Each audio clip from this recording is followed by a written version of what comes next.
Good morning. पिछले video में हमने कढ़ाई, भारत की जो प्रसिद्ध कढ़ाई है वो शुरू किया था, उसी को कंटिन्यू कर रहे हैं। आज हम पढ़ेंगे राजस्थान की कढ़ाई। राजस्थानी कढ़ाई को 3 वर्गों में बांटा गया है: फोक कढ़ाई, धार्मिक कढ़ाई और कोट कढ़ाई। पहला है फोक कढ़ाई। इस कढ़ाई को भरत काम भी कहते हैं, जिसका अर्थ होता है भराई का काम। ये कढ़ाई सर्वप्रथम राजस्थान में जाट जाति किसी द्वारा की जाती है।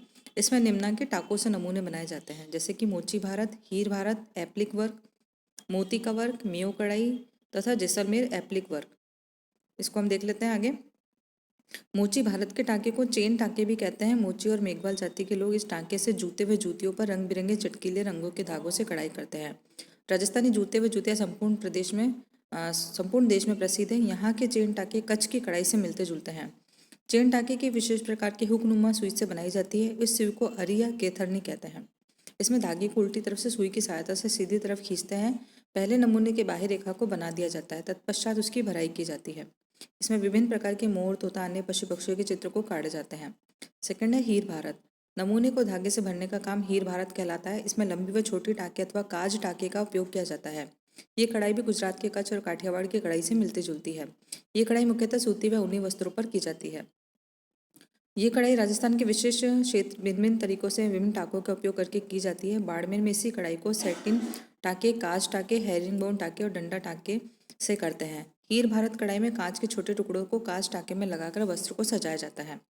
फिर है एप्लिक वर्क। राजस्थान मारवाड़ी से एप्लिक वर्क का अधिक काम करती है। ये एप्लिक वर्क द्वारा वस्त्र को सुसज्जित करने में निपुण व कुशल होती है। राजस्थान का एप्लिक वर्क काठियावाड़ का कटाव से मिलता जुलता है।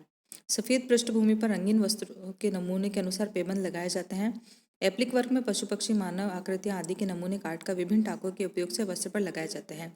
काज टाके, तुरपाई टाके अथवा साधारण कच्चे टाके से पेच वर्क वस्त्र मुख्य वस्त्र पर लगाए जाते हैं। जैसलमेर क्षेत्र का एप्लिक वर्क मारवाड़ के एप्लिक वर्क से थोड़ा भिन्न होता है, क्योंकि इसमें पेच लगाने के बाद क्विल्टिंग की जाती है। बंगाल की काथा की तरह जैसलमेर का एप्लिक वर्क पर क्लिंटिंग का कार्य किया जाता है। इसमें पुराने वस्त्रों को कई तहों में व्यवस्थित करके दोनों तरफ से नए वस्त्रों के साथ मिलाकर कच्चा टाका अथवा डर्निंग टाके से सिलाई करते हैं और बाद में सुंदर नमूनों में रंगीन वस्त्र को काटकर पेबंद लगाते हैं। फिर है बीड वर्क। इसे मोती भारत भी कहते हैं। ये कढ़ाई राजस्थान के जालोर जिले में काफ़ी प्रसिद्ध है। इसमें भूमतीय, पशु पक्षी, मानव आकृति आदि के नमूने काटे जाते हैं। बीड वर्क से टोपी, पर्स, तोरण, झूले, बच्चों के खिलौने आदि पर कढ़ाई की जाती है। फिर है मेयो कढ़ाई। इस कढ़ाई द्वारा नृत्य करती गुड़िया, मानव आकृतियां, नाचता हुआ मोर आदि के नमूने काटे जाते हैं। चेन टाके एवं डार्निंग टाके मुख्यतः काम में लिए जाते हैं। चटकीले रंग के रेशमी धागों से कढ़ाई की जाती है। नमूने की पृष्ठभूमि डार्निंग टाकों से सुनहरे पीले रंग के धागों से बनाई जाती है।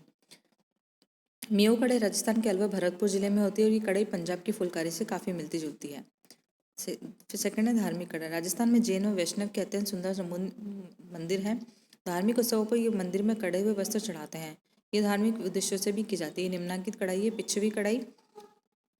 फिर है जैन कढ़ाई। राजस्थान में दिलवाड़ा में रणकपुर में जैनियों का प्रसिद्ध मंदिर है। मंदिरों में चढ़ाने के लिए जैन स्त्रियां कढ़े हुए वस्त्र बनाती है। वस्त्र पर सुंदर फूल, पत्ती, लता आदि के नमूने काटे जाते हैं। मंडेला नमूने प्रमुख रूप से काटे जाते हैं। इसमें स्वर्ग का अत्यंत कलात्मक रूप से चित्रण किया जाता है। फिर है कोट कढ़ाई। इस कढ़ाई का प्रचार प्रसार मुख्य रूप से मुगल शासकों द्वारा किया गया था। इस कढ़ाई में गोटा, सलमा सितारा, कांच के छोटे छोटे टुकड़े के कीमती पत्थर भी वस्त्र पर जड़े जाते हैं। राजा महाराजा, महारानी, सामंत, धनाढ़े लोगों के लिए सोने चांदी के तारों से वस्त्र को अलंकृत किया जाता था। ये मुख्यतः 3 प्रकार के होते हैं: गोटा वर्क, सलमा वर्क और धागा वर्क। धागा वर्क। इसमें सफ़ेद तथा हल्के रंग के मलमल के वस्त्र पर रंग बिरंगे रेशमी धागों से कढ़ाई की जाती है। नमूने चेन, साटिन और डंडी टाके से बनाए जाते हैं। राजस्थान की कढ़ाई अधिकांशतः चटकीले रंग के रेशमी धागों से की जाती है तथा पर्स, बैग, जूते, परिधान, सजावट के सामान, bed cover, cushion cover, lehenga, चुन्नी, साड़ियाँ आदि अलंकृत किए जाते हैं। यहाँ के कड़े वस्त्रों की देश विदेश में काफ़ी मांग है। तो ये थी गुजरात की कढ़ाई। राजस्थान की। सेकंड है गुजरात की कढ़ाई। गुजरात प्राचीन समय से ही अपने सुंदर उत्कृष्ट कढ़ाई के लिए प्रसिद्ध है। इसका उल्लेख महाभारत में भी देखने को मिलता है।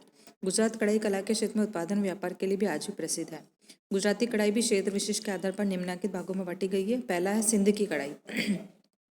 सिंध प्रदेश के कढ़े हुए वस्त्र पर कच्छ व पंजाब की कढ़ाई का स्पष्ट प्रभाव झलकता है। सिंधी कढ़ाई पंजाब की फुलकारी के रफू टाकों या कच्छ कढ़ाई के चेन टाकों के सम्मिश्रण से बनाई जाती है। इस कढ़ाई का अपना विशेष सौंदर्य है। चटकीले रंग बिरंगे धागों से कढ़ाई का काम किया जाता है। यहाँ की महिलाएं इस कढ़ाई को विशेष उत्साह से करती है। पशु पक्षी, फूल पत्तियां के चित्रों को वस्त्र पर विशेष ढंग से काटा जाता है। कई नमूने में शीशे के नन्हे टुकड़े अथवा अभ्रक के टुकड़ों को कांच टाके से लगाया जाता है। सेकंड है कच्छ की कढ़ाई। ऐसा माना जाता है कि कच्छ की कढ़ाई सिंध के एक मुस्लिम फकीर ने सबसे पहले वहाँ के मोची को सिखाई थी। बाद में कढ़ाई अहीर चरवाहे, कानवी, काश्तकार और रबाड़ी चरवाहे द्वारा किए जाने लगी। अहीर चरवाहे सौराष्ट्र के किसान होते हैं। यहाँ की स्त्रियाँ अवकाश के क्षणों में कढ़ाई द्वारा वस्त्रों को सुसज्जित करती हैं। सौराष्ट्र की कढ़ाई। सौराष्ट्र कढ़ाई में मुख्यतः 3 शैलियों का प्रभाव देखने को मिलता है। काम्बी कढ़ाई।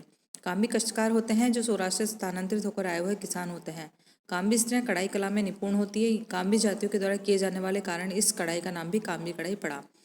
इसमें कढ़ाई चटकीले रंग के सूती धागों से की जाती है। इसमें अत्यधिक लाल, पीला, हरा, नीला, सफ़ेद, नारंगी, जामुनी रंग का प्रयोग किया जाता है और फूल, पत्तियों, मानव आकृति, पशु पक्षी आदि के नमूने बनाए जाते हैं। दूसरी है कथीपा शैली। इसमें चौको रुमाल या तोरण द्वार पर रेशमी धागों से तुरपाई टाँकी या हेरिंगबोन से के टाँकों से कढ़ाई की जाती है। इसमें धागा आड़ी एवं खड़ी अवस्था में रहता है। वस्त्र के मध्य में चौकोर नमूने बने होते हैं। इसे अष्टकोण वाले सलमा सितारे से अलंकृत किया जाता है। तोरण घर के मुख्य द्वार को सजाने में काम आता है। काठियावाड़ की कढ़ाई। काठियावाड़ की कढ़ाई पंजाब की फुलकारी, सिंध की कढ़ाई से मिलती जुलती है। इसमें कांच वर्क, कांच के नन्हे टुकड़ों का बाहुल्य होता है। कांच के टुकड़े से कांच टाके से लगाया जाता है। अबला भारत प्रकार का एक मिरर वर्क है। इसमें कांच के टुकड़ों के द्वारा वस्त्र को अत्यंत सुंदर और आकर्षक बनाया जाता है। ये काठियावाड़ का पारंपरिक कढ़ाई कला का एक अभिन्न हिस्सा है, परंतु आजकल का प्रचार प्रसार कम होता जा रहा है। गुजरात बीड वर्ग के लिए भी काफ़ी प्रसिद्ध है। इसमें कढ़ाई के द्वारा सुंदर सुंदर बीड्स लगाकर वस्तु को अलंकृत किया जाता है। सफ़ेद वस्त्र पर रंग बिरंगे मोती जैसे बीड्स लगाए जाते हैं। इसमें विशिष्ट नमूने नहीं काटे जाते, बल्कि हाथी, घोड़े, तोते, मोर, गाय, बछड़ा आदि के नमूने को सुंदर ढंग से काटा जाता है। हालांकि बीड से अलंकृत परिधान ज़्यादा उपयोगी नहीं होते, परंतु इसमें सजावटी सामान जैसे कि तोरण, द्वार, थैले, purse, cushion cover, sofa cover, दीवारों पर लटकाने वाले चित्र, खिलौने आदि तैयार किए जाते हैं। रात्रि में पार्टी के समय पहनने वाले परिधान को मिरर वर्क से अलंकृत किया जाता है। रोशनी में परिधान अत्यंत सुंदर लगते हैं और चांद सितारों का से प्रभाव उत्पन्न करते हैं। इनके लिए चेन टाके, डारिंग टाके, अबला भारत एवं इंटरलेसिंग टाकों की सहायता से नमूने बनाए जाते हैं। क्रिम्सन, लाल, काला, हरा, इंडिगो, आइवरी एवं पीले रंग के रेशमी धागों से कढ़ाई की जाती है। नमूने में नयापन और अलौकिकता लाने के लिए चौकोर वर्ग के 4 बराबर भागों में इस तरह से बांटा जाता है कि त्रिकोण बने तथा प्रत्येक त्रिकोण आकार प्रकार में एक समान रहे। त्रिकोण के बीच में कांच के नन्हे टुकड़ों को कांच टाके से सजाया जाता है। दोनों आमने सामने त्रिकोणों को लंबे टाके से भराई की जाती है, परंतु ध्यान रखने का आवश्यक होता है कि कढ़ाई में धागे बिल्कुल सीधे व आड़े हों। तो ये है गुजरात की कढ़ाई। आगे जो हमने पूरा पढ़ा था भारत के परंपरागत कढ़ाई को एक इन्होंने टेबल फॉर्म में दिया गया है, जिसको देखने से ये अच्छे से समझ में आ रहा है। पहला जैसे कि फुलकारी, जो कि पंजाब में फेमस है, इसमें रेशमी धागे काम में लिए जाते हैं और लाल, पीले, नारंगी, सफ़ेद रंगों का प्रयोग किया जाता है। इसी तरह चोप, सुभर, सिंध की कढ़ाई, फुलकारी, चिकनकारी, कशीदा, कांथा जो कि बंगाल का फेमस है, और कांथा, दुर्जनी, सुजनी, आरसिलता, चंबा कढ़ाई, कसूती, ये सब हम पढ़ चुके हैं। मणिपुरी कढ़ाई, राजस्थान की कढ़ाई अभी पढ़ा, और गुजराती कढ़ाई। तो यह है भारत के परंपरागत कढ़ाई। Thank you.